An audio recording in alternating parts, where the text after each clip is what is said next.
Sementara itu, Linda, sosok yang diduga mengetahui banyak akan kasus tewasnya Vina dan Eki akhirnya buka suara. Malam tadi polisi memeriksa Linda di Mapolres Cirebon Kota selama 4 jam. Linda mengaku dicecar dengan 30 pertanyaan oleh penyidik berkaitan dengan kasus pembunuhan Vina dan Eki. Dalam keterangannya, Linda mengaku tidak terlalu dekat dengan Vina dan sedang berada di rumah saat terjadi pembunuhan. Ia juga menepis kabar terkait dirinya yang diduga disembunyikan oleh pihak tertentu karena terkait dengan kasus ini.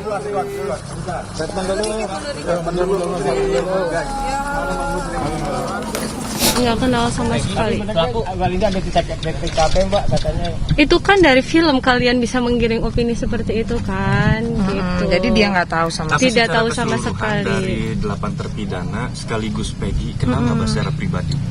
Enggak Nggak kenal sama sekali. Kejadian lagi di mana, Mbak Linda? Ada di rumah. Kebetulan ada di rumah. Terakhir Sudah? kontak dengan almarhum Vina sebelum kejadian berapa hari, Mbak? Sudah lama.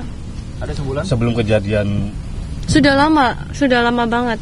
Lebih dari 6 bulan mungkin. Berapa? Udah lama. Udah lebih dari 6 bulan karena si Linda udah putus sama anak ekstasi, jadi udah nggak pernah ketemu lagi gitu. Gitu. Pernah nanya ke Vina pernah curhat nggak terkait marah atau apa? Enggak, karena itulah kita tuh hubungannya tidak sedekat yang difilmkan loh gitu. Cuma teman biasa aja. Teman biasa tongkrongan aja. doang. Iya, teman tongkrongan. Teman satu tongkrongan aja, jadi nggak ada spesial gitu loh, maksudnya nggak ada curhat-curhatan tuh nggak ada. Iya. Meski polisi sudah menangkap Peggy alias Peron, teka-teki kasus pembunuhan Vina dan Eki belum juga menemui titik terang. Informasi lebih lengkapnya kita tanyakan langsung pada jurnalis Kompas TV, Vida Alatas di Mapolda, Jawa Barat. Vida, hingga saat ini bagaimana pemeriksaan terutama terhadap keluarga Peggy, yaitu adik dari Peggy Setiawan yakni Luciana? Ya, Juno, pendalaman kasus ini terus dilakukan oleh penyidik dari Polda Jabar. Salah satu hal yang dilakukan setelah kemarin Linda yang selaku adalah teman dari Vina ini telah diperiksa sebagai saksi. Hari ini adik dari Peggy Setiawan, Luciana, ini juga dijadwalkan untuk menjalani pemeriksaan oleh penyidik di Polda Jabar, begitu Juno dan juga saudara.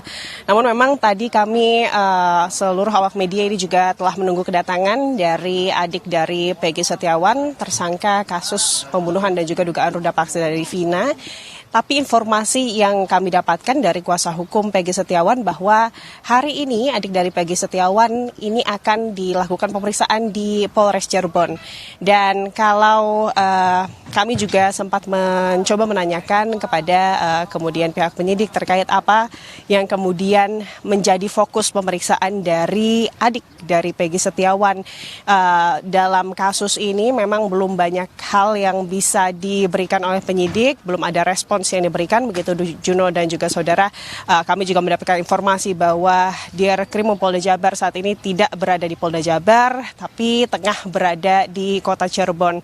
Dan kalau kita menilik ke belakang, Juno dan juga saudara, proses pendalaman dari penyidikan kasus setelah ditetapkannya Peggy Setiawan sebagai tersangka, ini juga adalah kemudian pendalaman yang dilakukan oleh penyidik Polda Jabar untuk melengkapi berkas-berkas untuk proses hukum selanjutnya. Artinya di berkas-berkas yang akan diberikan kepada jaksa untuk proses pengadilan, sekaligus persiapan untuk kemudian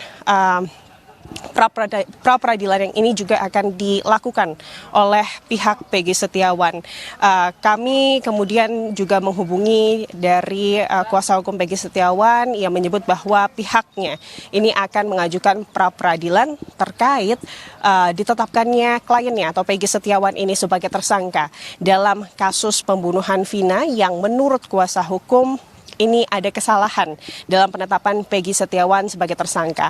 Ada sejumlah saksi yang juga telah dipersiapkan oleh kemudian kuasa hukum Peggy Setiawan, mulai dari rekan kerja dari Peggy Setiawan dan juga bos dari Peggy Setiawan. Kedua saksi ini merupakan saksi kunci, di mana kesaksiannya ini adalah terkait keberadaan Peggy pada malam tanggal 27 7 Agustus 2016, di mana Peggy diketahui saat itu tidak berada di Cirebon, melainkan berada di Kota Bandung saat Peggy yang memang diketahui pekerjaannya ini adalah sebagai buruh bangunan, begitu Juno dan juga saudara, ini tengah mengerjakan proyek di kawasan Kopo, Kota Bandung. Inilah yang kemudian menjadi keberatan yang diajukan oleh kuasa hukum dari Peggy Setiawan. Menanggapi hal ini, Juno dan juga saudara, pihak Polda Jabar ini menyebut bahwa sah-sah saja jika kemudian dari pihak Peggy Setiawan, tersangka kasus pembunuhan Vina di Cirebon ini mengajukan pra-peradilan, dan Polda Jabar mengaku siap untuk kemudian menghadapi pra-peradilan yang kemudian sudah disiapkan begitu oleh pihak dari tersangka Peggy Setiawan.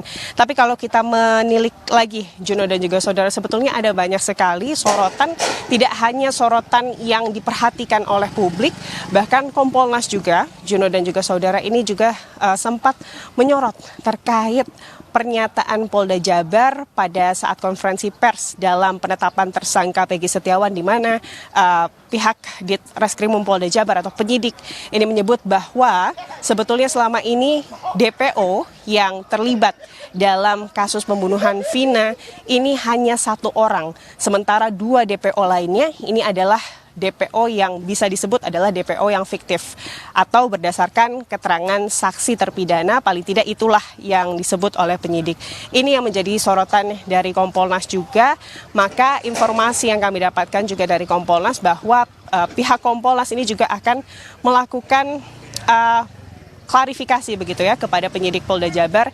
Informasinya klarifikasi tersebut akan dilakukan hari ini. Kami juga awak media masih menunggu di Mapolda Jabar terkait apakah kemungkinan penyidikan itu betul akan dilakukan pada hari ini.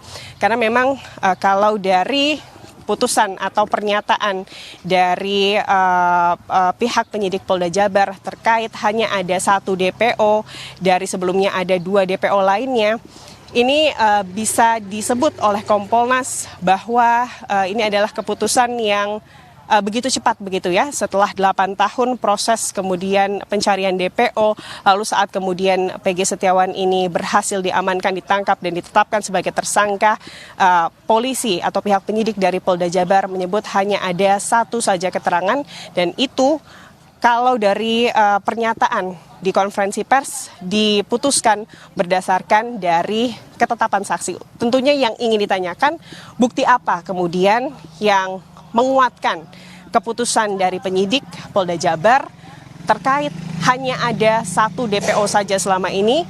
Karena Juno dan juga saudara, kalau kita melihat ke belakang, sebetulnya pernyataan dari adanya 3 DPO lain yang masih harus diburu oleh polisi yang terlibat dalam kasus pembunuhan Vina di Cirebon ini sudah tertera dalam amar putusan majelis hakim begitu dalam kasus pembunuhan Vina di Cirebon. Dan ini yang menjadi sorotan. Maka ada beberapa dugaan, Juno dan juga saudara. Apakah kemudian dengan saat ini hanya ada 1 DPO yang ditetapkan sebagai tersangka sebagaimana yang disebutkan oleh penyidik dari Polda Jabar, itu artinya kemudian penyidikan atau proses penyidikan di masa lalu, tepatnya pada saat kejadian di tahun 2016 yang telah masuk ke BAP dan juga menjadi amar putusan dari majelis hakim, ada kekeliruan di situ. Itulah kemudian yang kami masih tunggu bersama di sini, Juno dan juga saudara. Ya Vida, yang menjadi menarik juga pada saat konferensi pers yang dilakukan minggu lalu oleh pihak kepolisian bahwa menyatakan para tersangka yang saat ini dipidana, Peggy ini diduga sebagai otak dari pembunuhan dan ia berada di lokasi dan melakukan dugaan pembunuhan tersebut. Lalu apa saja nanti bukti selain tadi kesaksian dari atasan dan tengah bekerja pada saat dugaan kasus pembunuhan itu, dan apa saja bukti-bukti yang akan dibawa oleh pihak kuasa hukum terkait dengan pengajuan pra-peradilan? Sejauh ini, Junor dan juga saudara, memang yang informasi yang bisa kami dapatkan dari baik itu kuasa hukum Peggy maupun ayah dari Peggy Setiawan, pihaknya ini telah mengumpulkan saksi kunci. Bukti-bukti yang nanti akan kemudian diajukan dalam pra-peradilan paling tidak hingga saat ini adalah sejumlah saksi kunci, baik itu tadi teman dari Peggy Setiawan yang saat itu memang tengah mengerjakan proyek bersama, atau teman satu proyek dari Peggy Setiawan yang bernama Suharsono atau Bondol begitu ya, Jono dan juga saudara, di mana Suharsono ini berdasarkan keterangannya juga kepada pihak kuasa hukum bahwa dirinya pada saat malam kejadian bersama Peggy Setiawan ini masih berada di Bandung. Bahkan Peggy Setiawan ini disebutkan sempat mengantar Suharsono ke terminal Lui Panjang saat itu. Selain dari Suharsono, ini juga ada bos atau bos dari Peggy Setiawan begitu ya dalam pengerjaan proyek yang juga nanti akan kemudian menyatakan kesaksiannya. Berikut dengan bukti-bukti pembayaran dari Peggy Setiawan atas proyek yang dikerjakan pada periode saat kejadian pembunuhan tersebut terjadi, Juno. Baik, kita nantikan proses pengajuan pra-peradilan dan persidangan pra-peradilan terkait dengan dugaan kasus pembunuhan Vina dan Eki yang terjadi pada 8 tahun silam. Terima kasih jurnalis Kompas TV Fida Alatas dari Mapolda Jawa Barat.